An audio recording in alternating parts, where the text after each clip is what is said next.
Beautiful. Beautiful. 1 point deuce. Displaying quantitative data.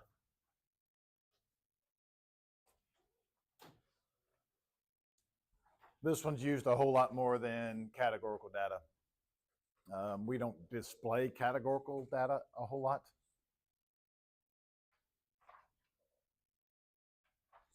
Because when we deal with categorical data, we're only dealing with 2 categories. And so 2 categories doesn't need a whole lot of display. If 20% of the cars are white, then 80% of the cars are not white. And so that's kind of really all we're concerned with in AP. There is one chapter that we deal with more than 1 category. But most of the time in AP, we're just dealing with 2 categories. Success, failure, good, bad, yes, no, that kind of stuff. Okay? So categorical data in AP is not that big of a deal until we get to chi-squared, which much later, some of you guys in science may have done chi-squared. Okay, quantitative data. Dot plot. Dot plot's the first type of graph. We've done a dot plot in class several times. It's a quick way to display data. When we were telling about the number of G's in the frog tail, G's, yeah. And y'all told me a number, and I just put a dot up there at that number. Just every time I saw one, I put a dot. So it's a dot plot. Dot plot shows each data value is a dot above the number line. It kind of looks like a bar graph, except it has just, like I said, just a bunch of dots. You might have seen a dot plot also when they talked about, no, I know you did, on some of those homework questions where they were talking about statistically significant or not, and you could see the dots and how many dots were at each line. So just a dot plot. It shows that data value as a dot above the number line. I do not go into how to make a dot plot.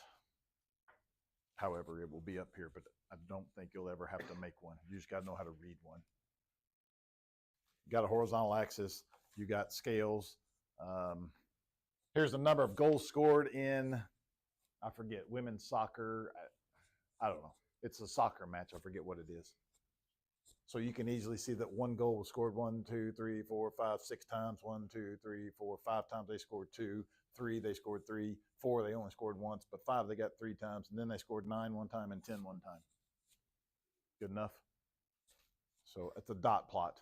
You have a number line, typically common intervals. A lot of times it deals with discrete data as opposed to continuous data. Most of the time it's discrete data.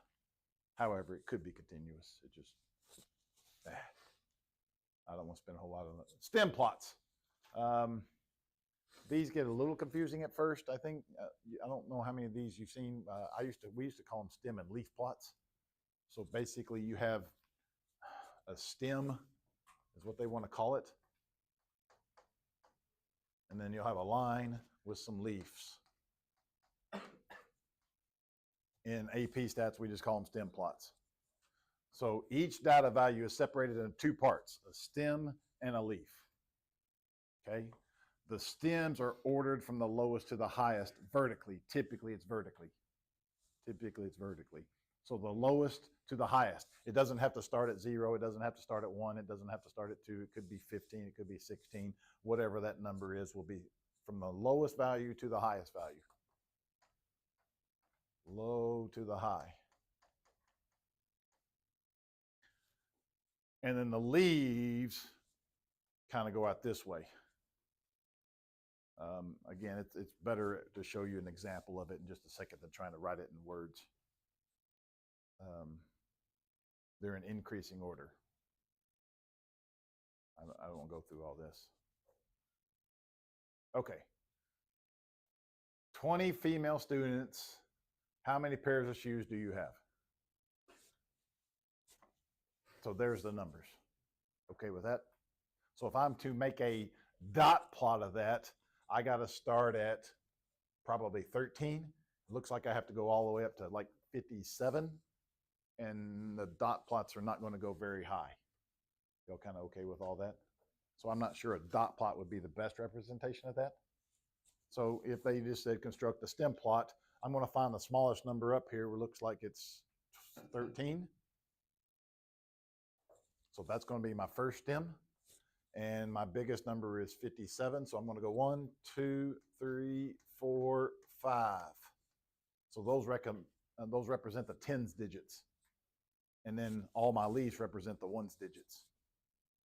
So it was a 13. There's another 13. There's another 13. 1, 2, 3. There's a 15.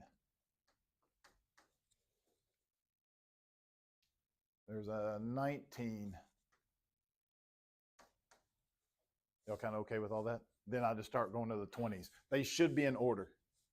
They should be in order. So they should start off from the smallest to the biggest. And then they'll have a key somewhere telling you what that is. So they'll say 2-3 equals 23 pairs of shoes. Because it could be 2.3.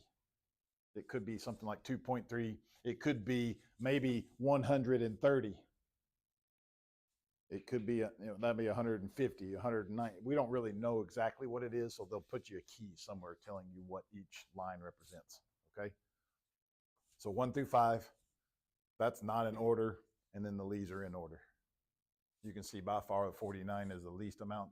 I'm sorry, I should say the 40s are the least amount, with the 20s being somewhat the highest amount of something. Good enough. Stem and leaves. They get really hard to make because it's crazy how they make them sometimes. So, like I said, they'll add a key. 4-9 represents a female student who reported to have 49 pairs of shoes. Kind of okay? Stem and leaves. Stem and leaves. Sometimes they'll even split stems. So they'll go 0, 0, 1, 1, 2, 2, 3, 3. This is 0 through 4. 5 through 9. 0 through 4, 5 through 9. 0 through 4, 5 through 9. So there's the 13, 13, 15, and there's the 19. Then the 22, 23, 23, 24, 26, 26. So sometimes they'll split them. That tells me a little bit more than the singles. Singles are kind of all bunched up there. It's a little bit harder to distinguish between it. And when you split it up, it seems to help me a little bit more. Like there's a big, somewhat gap right here. Actually, all that. Like there's only 2 people between 34 and 44, 50. To make it a little bit easier to read. And you won't have to worry about should you split it or anything. I don't think you'll ever have to worry about that. You just have to recognize if it has been. And again, it's pretty easy that it has been. I don't think I've ever seen it split into 2s. I think by then you might as well just make a dot plot. Y'all kind of okay with what a stem and leaf plot is. They'll do this sometimes. They'll do back-to-back stem plots. So here are the stems. There's the leaves for the males. Here's the leaves for the females, or vice versa. I mean, you can do it either way. So you can see that there's 26 twice for the females, but there are no 20s, higher 20s for males. Above, on the average, it looks like more shoes are owned by females than by males. Can't imagine that being true. Y'all kind of okay with a stem and leaf plot? Just reckon whenever I see a stem and leaf plot, I'll look for that first to tell me what that means. Oh, you're not supposed to do that.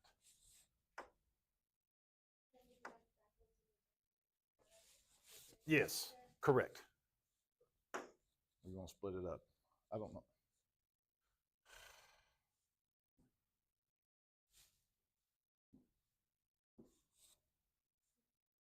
I don't know what this is. I can't get rid of it. Okay. Whatever. Beautiful. Y'all okay with stem and leaf plots? So dot plot, stem and leaf plots. Dot plot, stem and leaf plots. Histograms. Histograms get confused with bar graphs. So histograms kind of look like a bar graph. They kind of look like a dot plot, except histograms typically cover an interval of values. Oh, I got to turn my thing back on. They typically cover an interval, shows each interval of values as a bar, typically for continuous type data. The heights of the bars show the frequencies or the relative frequencies. Remember, I like to do relative frequencies because that's easier to graph, because I just got to go up to 1, right? We just change it to percentages. But it will do an interval. So if I was doing those shoes, I may do something like 10, 20, 30, 40, and then this bar would represent however many I have from 10 to 20. And then this one would go from 20 to 30. And then 30 to 40. Y'all okay? Kind of makes sense. It gets confused with bar graphs. Histograms touch each other. They represent an interval typically. Okay? They represent an interval typically. They don't have to, but typically they do.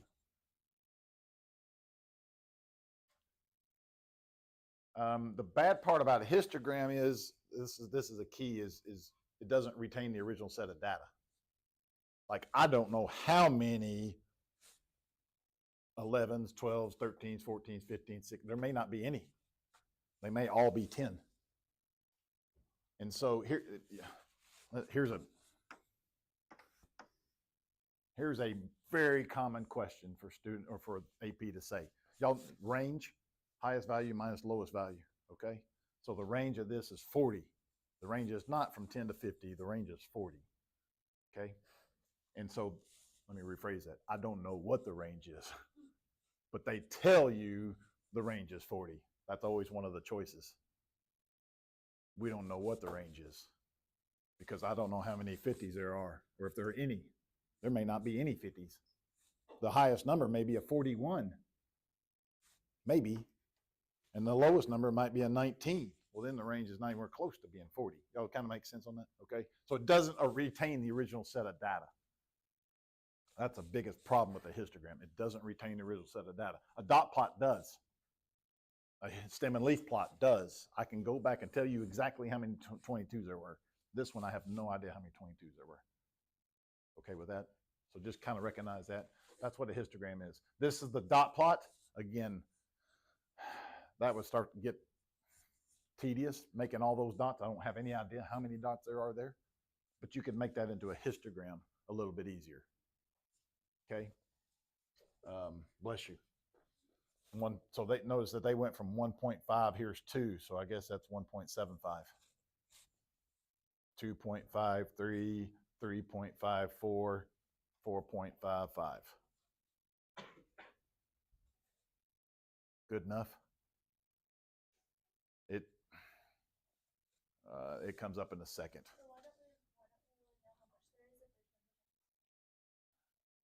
I still don't know how many 4.75s there are. I know between here and here how many there are, but I don't know exactly what the value is. Is that okay? Great question. Everybody else okay with histogram? Again, I don't know how many 4.1s there are. I don't know. I know between 4.0 and 4.25 how many there are, but I don't know how many 4. There might not be any. Over there, I can tell. Here's the 4.1s. I can tell. So the dot plot somewhat retains it, the histogram does not. There's no rule on how wide they need to be. Too wide, and you'll skyscraper it. Too narrow, and you'll pancake it. Kind of follow what I'm saying? That comes up in just a second. How to make it. Choose equal width intervals. Here's the, I guess that's the same data. No, it's not the same data. I don't know what that is. If I was making a stem and leaf plot out of that, I would do like, these would be the single digits, the line would be the tenths. Okay, kind of see there? So from 0 to 5, there's 20 of them. From 5 to 10, so that's not bad. There's 50 states. Yada, yada, yada. There it is. So between 0 and 5, I have no idea how many there are. Between 0 and 5, I know there's 20 of them. But I don't know how many ones there are, or how many 2s there are, or how many 3s there are. There could be none. Right? There may not be any 1s or any 0s. The range is not 30, because I don't know what the range is.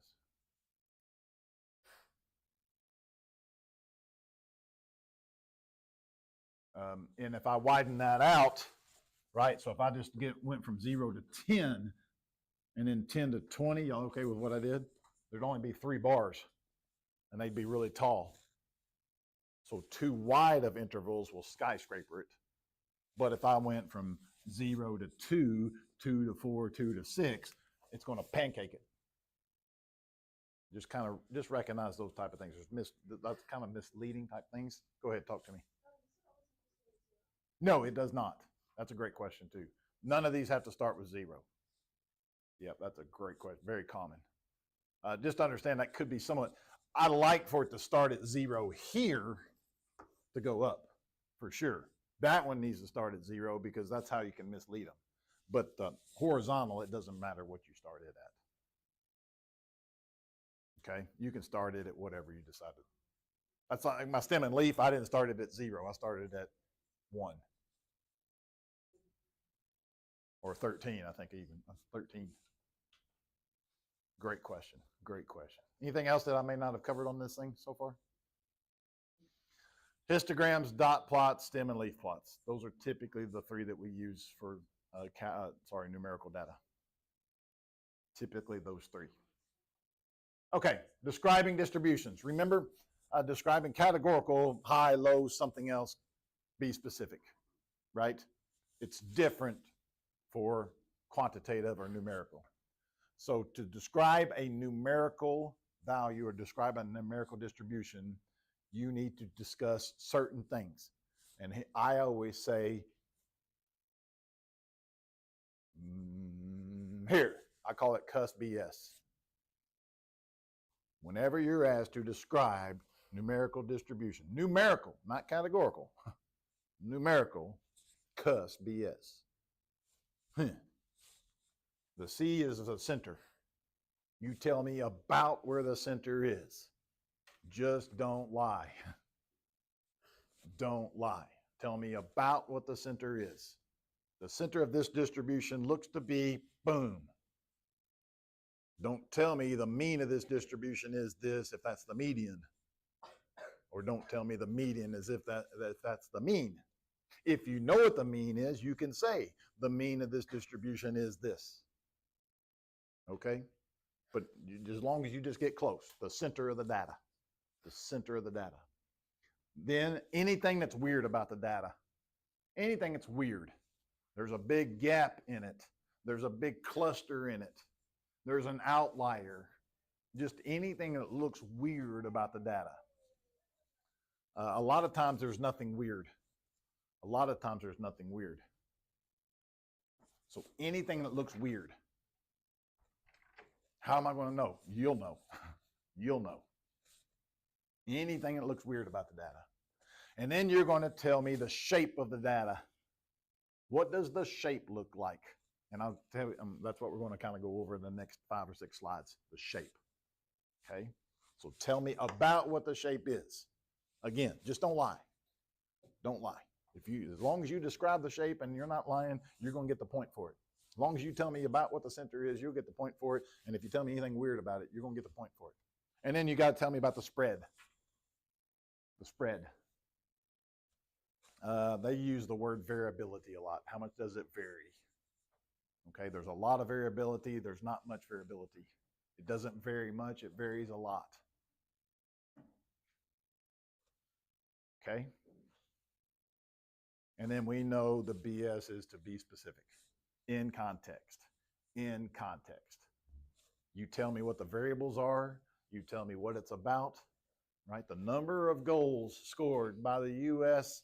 women's soccer team, whatever that was. I don't even know what it was. I don't know why I think it was women. It comes up. I just recalling that. Is. And then you go through those things. Okay? And to get the E, you got to describe them all. You got to describe them all. You forget one of them, it's going to drop you all the way from the E to a P. Sometimes they say that they describe 3 of them. If you hit 3 of them in context, they'll go ahead and give you the E. Just hit all 4 of them. You don't have to worry about it. Shape, center, spread. I just say it in that order, and then weird. Shape, center, spread, shape, center, spread, shape, center, spread, shape, center, spread. Okay, here's one of the shapes. Let's look at the shapes. Symmetric, symmetric, symmetric. Basically, it's a mirror image of both sides. The right side looks like the left side. Symmetric. It's pretty broad. That's symmetric. But we can narrow that down a little bit more. A lot of the symmetrics, we can narrow it down a little bit more. So when you typically use the word symmetric, you typically say something else behind it. It will make sense to you in just a second. I don't like just symmetric because that's just too broad. Well, we won't ever go over the X because we don't deal with negatives. But it's symmetric over imaginary axis because we don't have typically negatives. That's symmetric. Bless you. That's symmetric. That's symmetric. There's a lot of ways to describe it symmetric. We can narrow it down a little bit more, but just understand that they use the word symmetric a lot. Okay? So, I don't use the word symmetric very often, truth be told. You'll see it a lot. If you say it, it's okay as long as it's symmetric. Okay with that? That's a symmetric graph. They'll say it's symmetric unimodal because it's one hump. Unimodal, that comes up. Approximately normal is what they'll say. That comes up later too. Right now, as long as you go with a symmetric, you're good. Okay, skew to the right. Skew to the right. That means you start with a lot of data. I don't know how to put this in words. It's easier to show the picture. That's skewed to the right. Most of your data is to the left. The tail goes to the right. The right side of the graph is much longer than the left side. I don't know if that's a good word. I don't think the words do as justice as the picture does. I think I put a picture down there for you guys. That one's skewed to the right. It's not really symmetric. I can't fold that in half and produce equal sides. There's more data here than out there. Not much. That one's not really strong skewed to the left or right. I keep saying I'm saying left. It's not strong skewed to the right. It's just it is skewed. It's not symmetric. It's not symmetric. Okay, so that one's skewed to the right. And then we got skewed to the left, which is the opposite of that.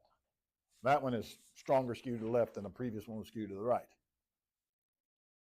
It is. Yep, I know. Nah, I better not. I'm getting ready to give you a hint. This always tends to mess students up. The very first year I taught this, or not first year, second year. Maybe the third year. Third year. The student went on, had complete nerd, went on to get a statistical degree. Wanted a degree in statistics. This class, she said, fired her up so much. Whatever, she's a nerd. But she went on and her teacher told her this. She said, you ought to tell your students this because it always confused me. Which foot is that? Skewed left? Huh? Huh? Huh? Huh?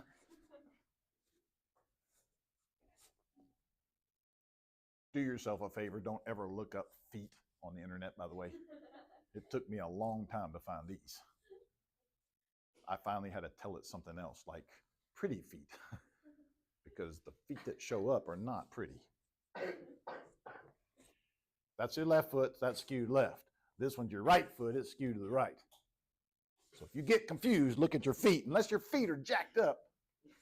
I know sometimes we get this little toe here, a little bit taller, but that one's typically your smallest one. Okay? I don't think I've seen feet that go straight across. You okay?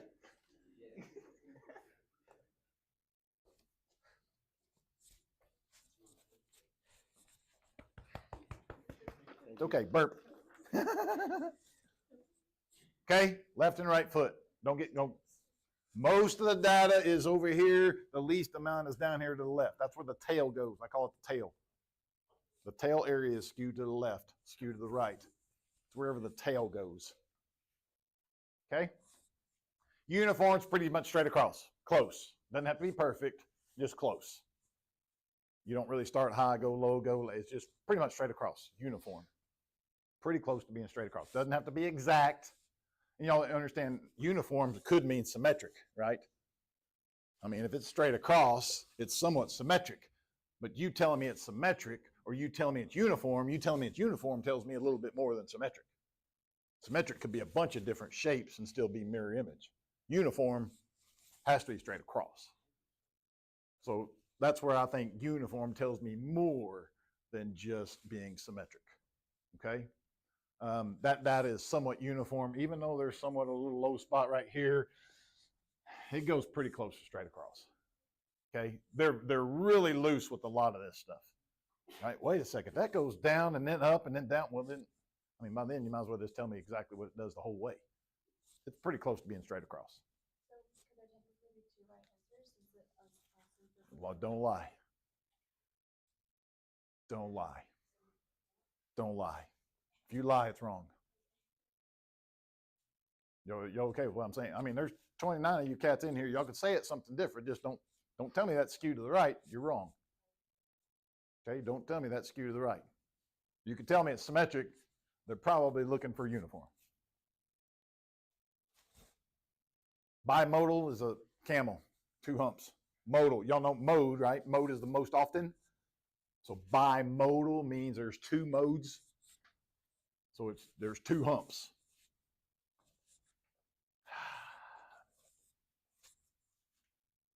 Symmetric with a gap in the middle. See, y'all can start see there's a lot of ways to describe this stuff. So as long as you tell me the shape and you didn't miss it, and you tell me anything that's weird about it, and you didn't lie, and you tell me a center and you tell me a spread, and you didn't lie about any of those, you're going to get the full points. They just want you to talk about them. If you don't talk about the shape, you're going to get dinged. If you talk about the shape and you lie, you're going to get dinged. And if you talk about the shape and you didn't lie, that's okay. They don't care. A lot of bimodals could be symmetric also, but bimodal is more descriptive. I don't think it's skewed to the left. If those bad boys weren't here, you might could call that skewed to the left. But they're there, so you can't discount them. You can't say, if those were not there, this would, no, you can't do that. Okay? And in unimodal is typically 1 hump. Okay, unimodal is 1 hump. Skewed to the left could be unimodal. Skewed to the right could be unimodal. Typically, symmetric unimodal is what they'll deal with. That one, bell-shaped. Symmetric unimodal is typically that one. But again, if it has 1 hump and you want to say it's unimodal, it's okay. I don't think they'll accept that that's unimodal when it's skewed to the left. I don't think that. I mean, it's not lying, but you're not really giving me very good descriptive. Unimodal skewed to the left, now you're okay. Okay, y'all okay with the shapes? You'll get some homework questions and it'll say roughly what shape is this. Center, we use one of 3 things. No, we don't. I lied. We use one of 2 things. We use the mean or the median. We use the mean and the median. Right now, I don't care what the value is. You're going to just tell me about what it is. Let's go. The center is roughly 4 or 5 or 4.5. Make it up. Don't lie. The center is, I don't know, whatever that one is. If you think the center's here, if you think it's here, okay. If you think it's here, okay. If you think it's here, okay. They don't care. Where else we got? Do I have any values in any of these? And we'll get to one. Lefty, righty, boom, boom, boom, boom, boom, boom, boom, boom, boom, boom, boom, boom, boom. Mean and median. We don't use mode very often. Don't use mode. Again, I don't like mode as being a center. Spread. We use one of three things for the spread. Right now, I'm really just looking at you as basically the range, because I think you are somewhat familiar with the range. I'm okay with you saying there's a lot of spread or there's not much spread. A lot of variability or not much variability. That's the word they really like to use, is variability, instead of the word spread. But they don't care. We could use the IQR. You haven't learned that yet, but we will learn that. And then the standard deviation, I haven't learned that. We will learn that. Any one of those three we can use for the range. I'm sorry, for the spread. This one's the easiest, okay? That one's the easiest, the range. That's probably what you need to use currently because it's the easiest. Do remember the range is one number. It's one number. The range does not go from 10 to 40. That is not the range. The range is 30. 10 to 40? Yeah, 30. The range is a single number. It's the highest minus the lowest. Okay? For now, we'll just estimate there's a lot of variability, there's not much variability, or the range is. For now, that's fine. That's actually fine all year. Here we go. 200, I thought it was a women's soccer team, 216 U.S. women's soccer team in 20 games. Describe the distribution. I told you, that is probably one of the most used questions in AP statistics. Describe the distribution. You learned distribution on Friday was the picture of the graph. So here's the picture of the graph. I got to describe it. So when I describe it, you know you better cuss. The distribution of the goals scored for the 2016 U.S. women's soccer team, context, I'm good, is skewed to the right, with two good games, I guess, looking to be outliers, with two games far away from the data. They probably want something like that. Okay, skew to the right with a big gap. Whatever you got to do, something to talk about to separate those two games. Okay? With the center being roughly around 2 or 3 or 2.5 or whatever the heck you decide you want to use. I don't think I'd use 1. I don't think I'd use 5. If you want to use 4, you're probably okay. Just the center being roughly about 4, 3, 2.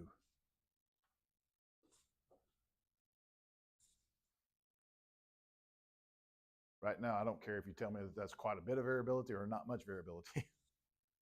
That's quite a bit of variability, but it's not really because we're, except for those two bad boys out there. Okay, hit me.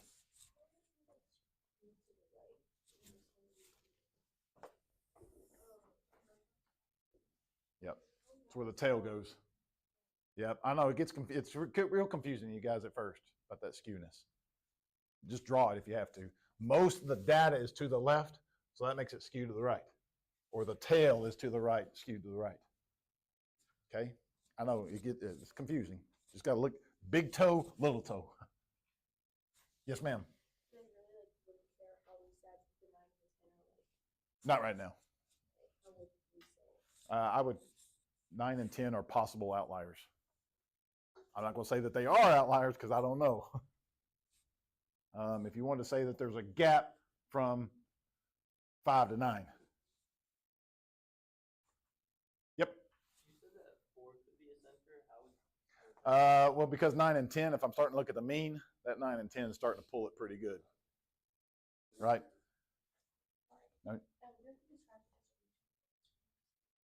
Yeah, any shape.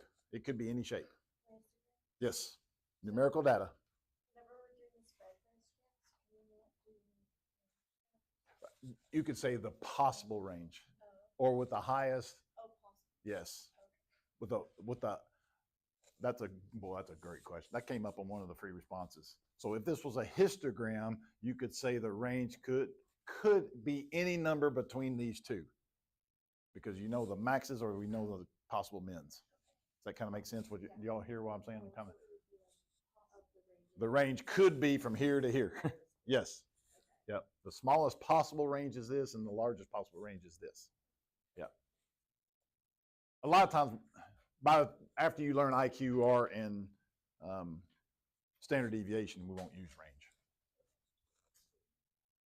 So this could be dot plots, histograms, stem and leaf plots. Don't say stem and leaf plot. Here's what I get sometimes: stem and leaf plots. They'll say they're skewed up. Huh? No, you're skewed up.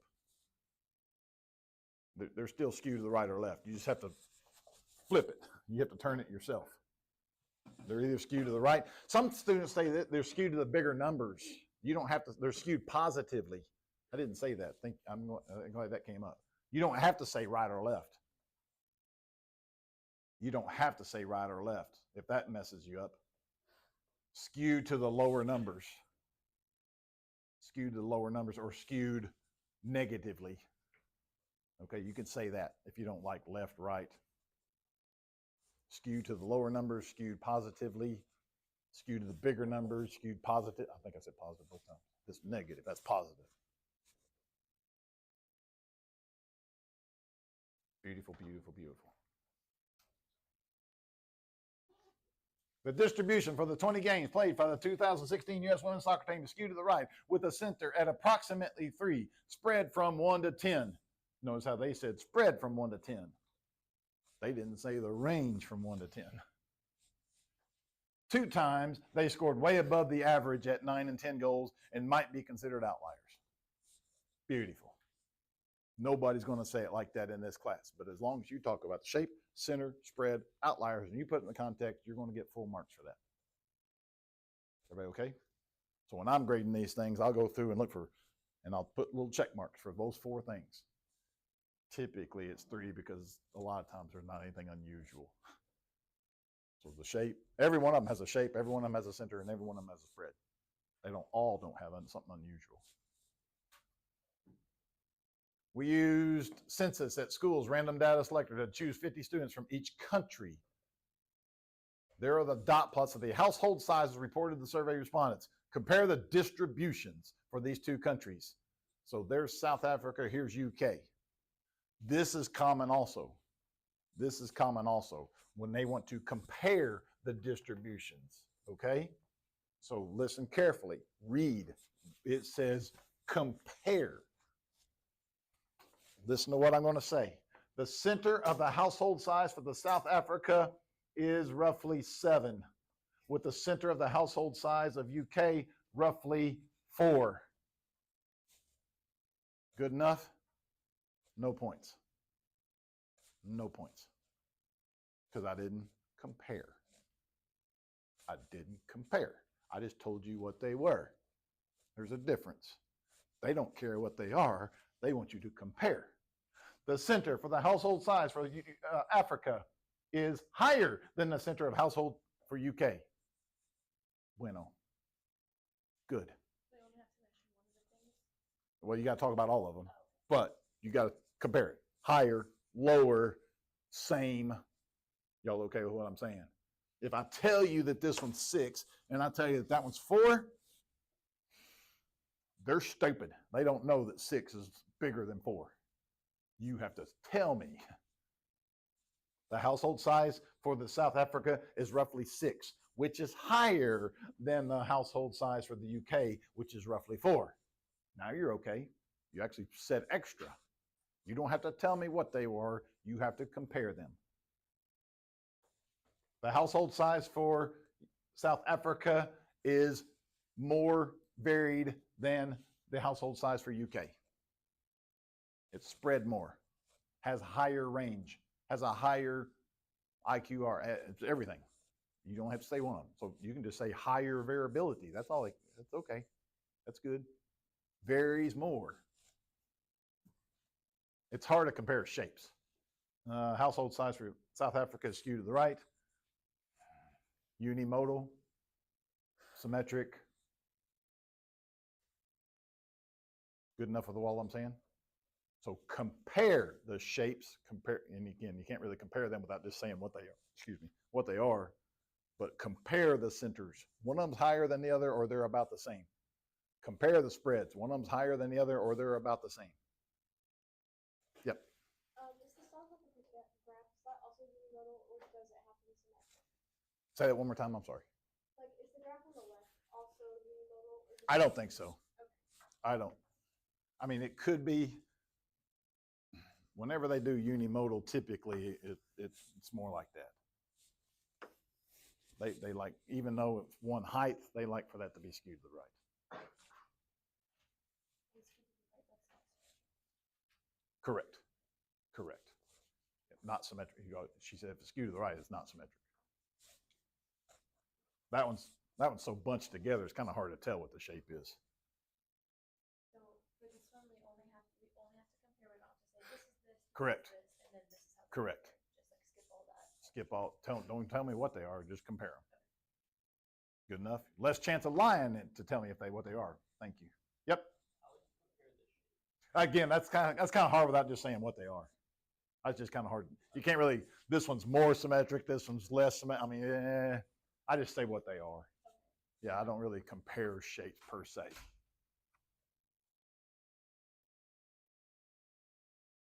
Gosh, my eyes are getting bad. I need longer arms. Spurthy? Is that right? Start with a G, last name? Okay.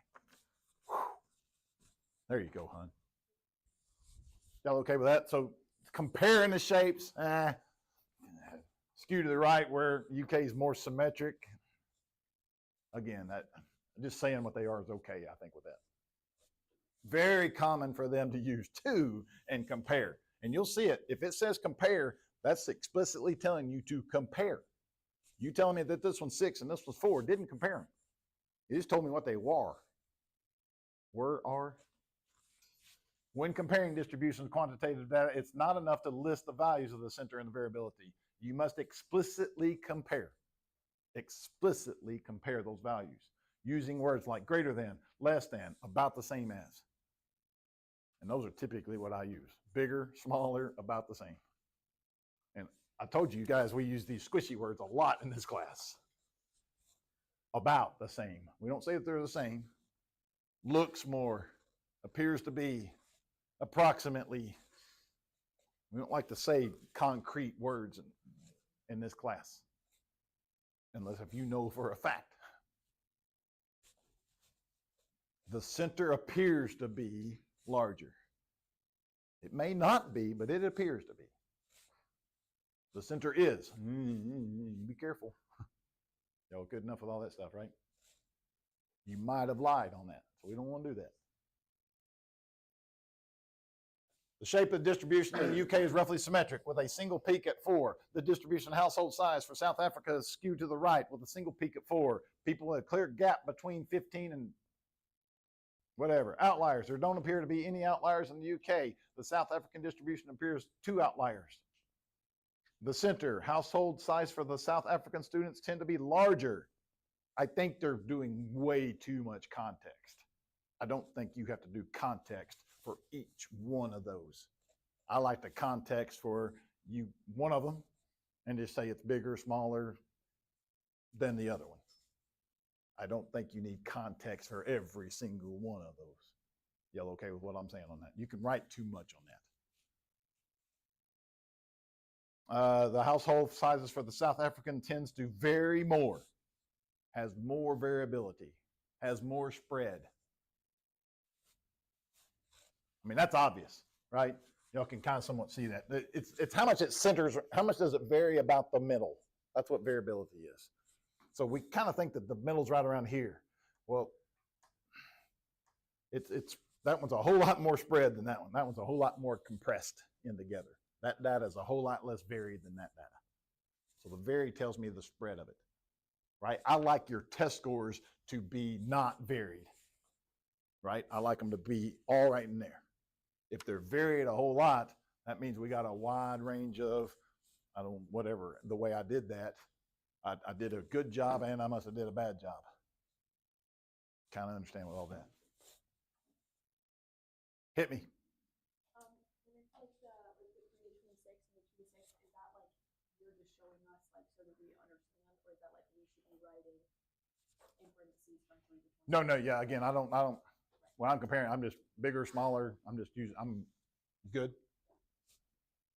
Yeah, I don't like to put numbers if I can keep from it. Because again, I could be lying. Especially comparing. Like bigger, smaller, about the same. You're good. Those are the words I look for. Don't confuse histogram and bar graphs. Bar graphs are for categorical data. You can't use bar graph for quantitative or numerical data. You can't use histograms for categorical data. It's got to be numerical because it's a graph. It starts at 0 and goes up, or it starts at a low number and goes up, okay? Use percentages or proportions instead of counts for the verticals, right? When you're comparing South Africa and UK, I hope those are percentages. However, they both were 50 students. So we were okay comparing numbers.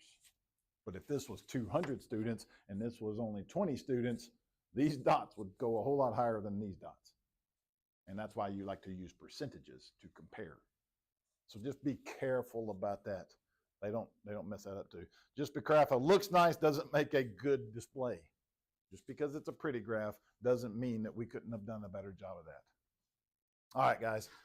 I hope, again, making a dot plot, you won't have to make one because they're not going to have you spend time to write dots and put all those dots up there, right? But I hope you can interpret a dot plot, okay? There are times where they'll put 1 dot equals 10 people. Sometimes they'll do that kind of stuff too. It's all in the key. Identify the shape of a distribution. That's huge. Describe the overall pattern, the shape, the center, and the variability. And use and identify any major departures, something weird, gaps, clusters, outliers. Those are typically the 3 things that they're looking for. A gap means there's a gap in between it. Outlier means you got just 1 or 2 out there on the end. There can be a gap with an outlier. Notice I said the word possible outlier because I don't know for a fact that they're outliers. So possible outliers or a big gap. Okay. Compare distributions of quantitative data. I got a finger here with that, and I got to quit, and I got to go here.